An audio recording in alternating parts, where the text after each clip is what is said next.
What's up, everyone? Welcome back to the channel. Make sure you guys hit that subscribe button, hit that like button, and make sure you guys follow me on Instagram at Andrew Marlowe Artist Official.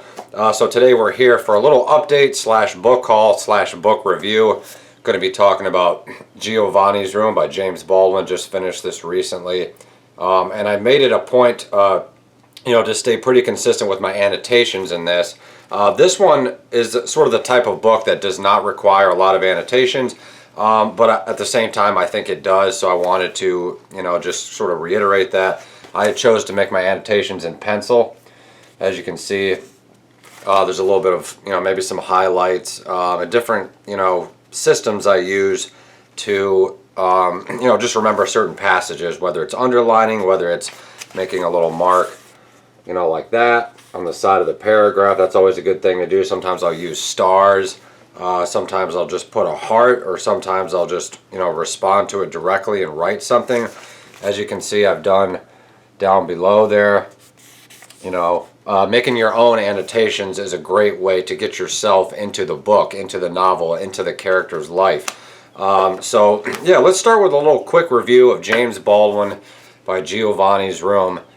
This was a really good novel. I wouldn't say it's something I would go back to immediately, but I probably will read it again at some point. I'm going to probably be supplementing this with other James Baldwin novels.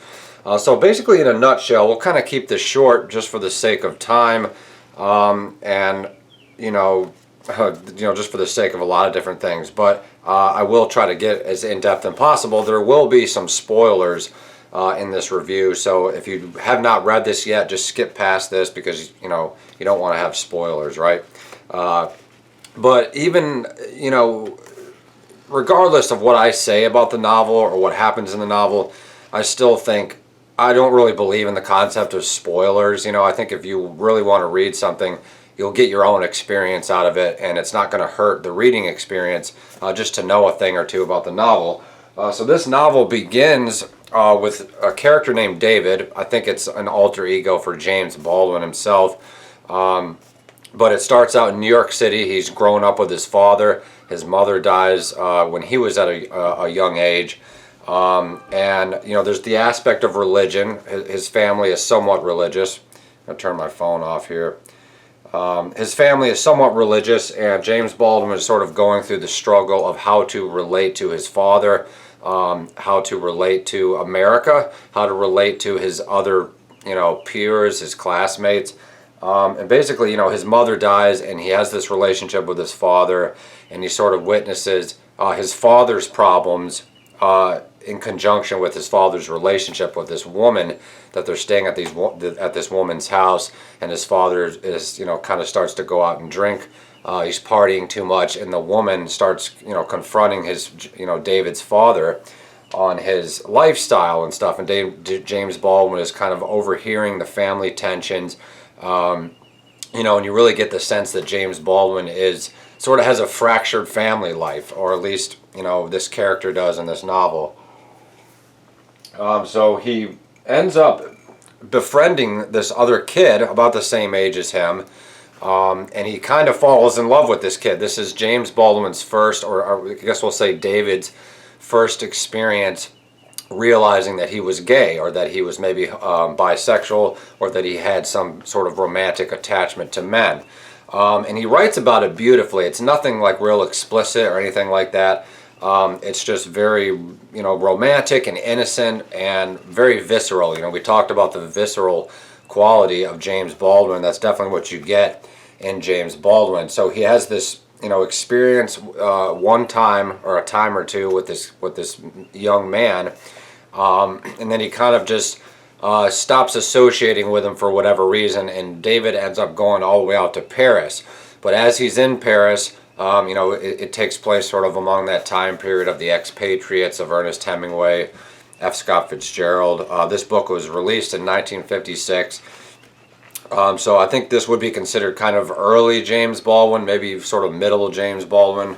So he's in Paris, and he's sort of struggling with his American identity, but he wants to shake his American identity. He feels that America is a place of, sort of anxiety for him, but it's also a place of love. He starts writing letters to his father. And this is when he's a little bit older. I'm not sure exactly how the novel went from him being like a young adolescent teenager to like an adult, but somewhere along the line it jumped to that, or maybe I just read it wrong. But he's sort of an older man. He's not old, but he's like more mature, maybe late 20s, early 30s by the time he's in Paris. And he's kind of disillusioned with America, but he's also disillusioned with Paris. Paris does not end up being the center for love and creativity and romance that he had once hoped. And he is in a long-term, sort of long-distance relationship with this woman named Martha. So he has this romantic love relationship with a woman, but lo and behold, he cannot shake his sort of homosexual desires, his homoerotic tendencies. And he's hanging out at this bar one night, and he meets this Italian barkeeper cook named Giovanni.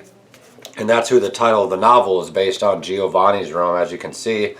To make a long story short, Giovanni is sort of this crazy kind of guy. He's down and out, he's poor, he has no money. He was married, but his relationship fell apart for various reasons, likely because of his homosexual desires. And that character is influential to James Baldwin's character, because they're both struggling with the same thing, right? They've both got women sort of in their life, but they've also got men sort of on the peripheral, in the background, where their real desires, where their real romantic intentions sort of lie. And it sort of shows you what it's like to maybe be a gay man that's repressed, perhaps. I don't like to use that word, repressed. Why don't we use unsure of himself, perhaps? Or maybe what it's like to be bisexual, being torn between two different worlds, wanting to get married and have kids, but also not being able to ignore, your attraction to, the same sex, the similar sex. So it's a very interesting psychological and spiritual and religious sort of, story about not only struggling with your identity as a person growing up, but also your sexual identity or your romantic identity, your family identity. So basically he gets involved with this guy named Giovanni, and they have to go to Giovanni's room all the time because that's where Giovanni lives, right? And he goes out and talks to other people, and he drinks a lot, and they have all different kinds of interesting conversations with both foreigners and both Parisians, on the one hand. But David starts to realize that his relationship with Giovanni is not going anywhere, because Giovanni is basically a ne'er-do-well. He's kind of dragging him down emotionally, spiritually, financially.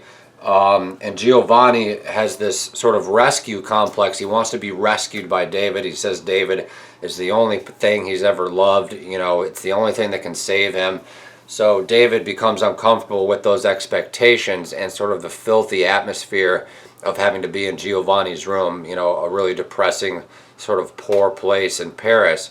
So the novel definitely has all the sort of, we talked about how he sort of reminds me of Charles Bukowski a little bit. He has that sort of visceral, down-to-earth quality, but it's heightened by more emotional and religious and philosophical concepts about relationships and religion and sexuality. But you still get sort of the daily grind, and you just got some beautiful descriptions here. But to make a long story short, David decides to sort of break things off with Giovanni, but he still cares about Giovanni, but he knows that he can't, pursue this relationship with Giovanni that's not, offering him anything. And Martha comes back to Paris, and he kind of plans to leave with Martha. And then I'm not going to tell you the ending of what happens to Giovanni. Like, basically there's a breakup, and Giovanni is really sad, but there's also some other really traumatic elements that happen at the end of the novel, between David and Giovanni and Martha and Giovanni's boss. So I won't spoil the final ending I don't think I've really spoiled anything. I think I've just kind of told everybody the main points. Perhaps we will do like another in-depth book review of James Baldwin. I think what I'm kind of doing is more like a synopsis, more like a recap. with a little bit of response in between. But if you guys want me to talk more about Giovanni's Room by James Baldwin, please let me know. I would say this is definitely a great place to start with James Baldwin. I read this novel maybe in about 3 or 4 weeks, probably less. Very super easy to read. It doesn't feel like a very daunting long story. It's only about 170 pages, 169 pages. So it's very approachable. It moves very fast. There's a lot of interesting characters, and it's pretty easy to follow. Some of the dialogue, I think, is a little bit weak. Sometimes it's hard to tell who's talking, and that's why it's hard to write dialogue. You really have to specify who's talking, who's responding, and that sort of thing. So that's basically, in a nutshell, James Baldwin, Giovanni's Room. And also just a little quick mention on the topic of books that we finished. Last night I finally got through Romeo and Juliet. I really enjoyed it. This is probably my second or third time maybe approaching it in my life. But I feel like this was just the surface level reading. I've made tons of annotations, but I definitely have a little better sense of Shakespeare and Romeo and Juliet and English history and romance and plays and all kinds of stuff. You definitely learn a lot about poetry. It's more like poetry than anything. It's sort of poetry in the form of a play, obviously, but you definitely learn how character development works in plays or poetry, as well as how things work on the stage, or how they did back in the medieval Renaissance time period. And you learn a lot about the characters, you learn about their motivations, but when you're approaching Shakespeare, it's almost like deciphering scripture or something.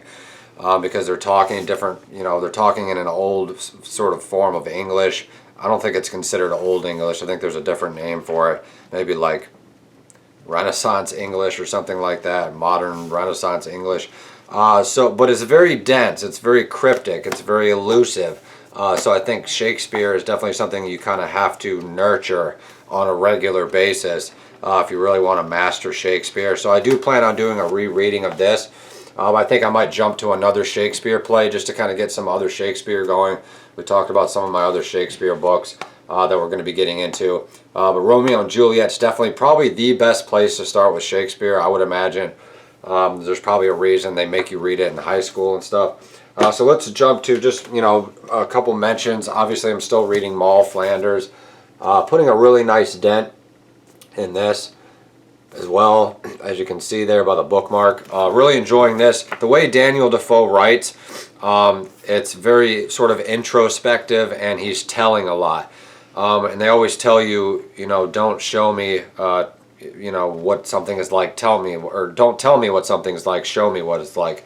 But this was, published in the 1700s, I believe, maybe 1600s. So it's definitely in that older style. There's not a whole lot of dialogue like you would find in a modern novel. There is some, but it's more like sort of an essay from the perspective of Moll Flanders. But it's more like internal dialogue. We get a lot of internal dialogue from Moll Flanders. So we will definitely be doing a book review of Moll Flanders once we're finished. Still getting through War and Peace, the behemoth War and Peace. We are about this far into it, so we're definitely getting through it. It's getting slimmer by the week. And we're on page 351. Really loving these characters, really, coming to really care about these characters. And I think that's the importance of reading these great novels, is that you get free life experience from all different kinds of people, from all different time periods and all around the world. So this has kind of been like my Bible lately. Lots of annotations, lots of doing my own internal dialogue, trying to figure out what the characters' motivations are. So that's a really beautiful endeavor. War and Peace actually moves fairly quickly too. It's definitely not a bore. It has some kind of slower, languid, boring parts, but as a whole, everything kind of, you start to realize why he wrote it the way he did, why there's so many characters, and all that great stuff. So let's do a short little book haul here, if I've got my calculations correct. For some reason I mixed up some of these, and I've already talked about them. So we're going to move some of these to the side. We'll just do like a little short book haul of some new books I've got. Plato's Republic. This is a classic in philosophy and just also society. So I'm definitely looking forward to this. A beautiful Penguin Classics edition. So I'm not sure when we'll get to Plato's Republic, but it's definitely on my peripheral radar. Beautiful new copy. Cannot wait to get started on Plato's Republic. Up next we have John Steinbeck, East of Eden, another beautiful brand new Penguin Classics edition. I think we talked a little bit about Steinbeck in some of my other videos. I've been trying to get Steinbeck back in my collection. I used to read Steinbeck quite a bit when I was like in middle school and high school. So I do have a history with Steinbeck, but I sort of got into the more crazy writers as time went on. You know, people like Bukowski, Thomas Wolfe, you know, Marcel Proust, you know, maybe the more complex writers. But I think Steinbeck is rather complex as well, and he's a very American writer. So we're going to be getting our toes into East of Eden by John Steinbeck at some point here. We'll probably be putting some Steinbeck into, well, I'm going to make another video soon talking about my reading goals, or maybe curating a late summer, spring into summer reading list. We might have some John Steinbeck on there. Up next we have the portable Walt Whitman. I don't remember if I showed you guys this. I don't think I did. This is a beautiful Penguin Classics edition of Walt Whitman. I used to read Walt Whitman in high school and middle school as well, so I have a little bit of history with Walt Whitman. I obviously did not really understand him back then, but I think now is going to be a great time to get back into Walt Whitman. Essays and poetry, super cool. Up next we have Treasure Island by Robert Louis Stevenson. I might have mentioned this a couple months back, I don't remember. So I'm definitely looking forward to getting my toes into Treasure Island. It's just a classic adventure story.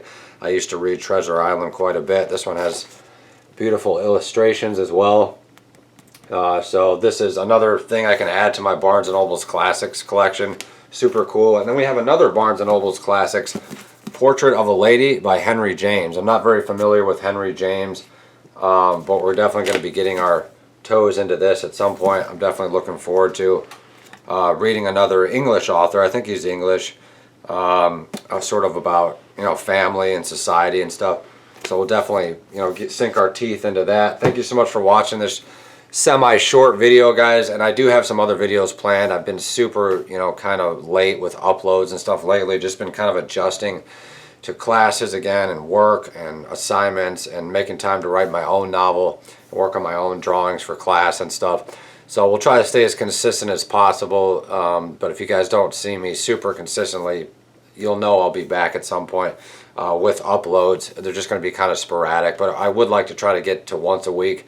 I was not quite, you know, loyal to that trajectory this week. I think we're going on 9 days since my last upload, but hey, it's not too bad. At least it's, you know, within the time frame of a week or two, give or take a couple of days. So thank you so much for watching this book review. Make sure, let me know in the comments what you guys and gals have been reading lately. What do you think I should read? What books do you want to see me talk about? We're going to be doing a lot of different videos coming up soon, so we'll talk to you guys real soon.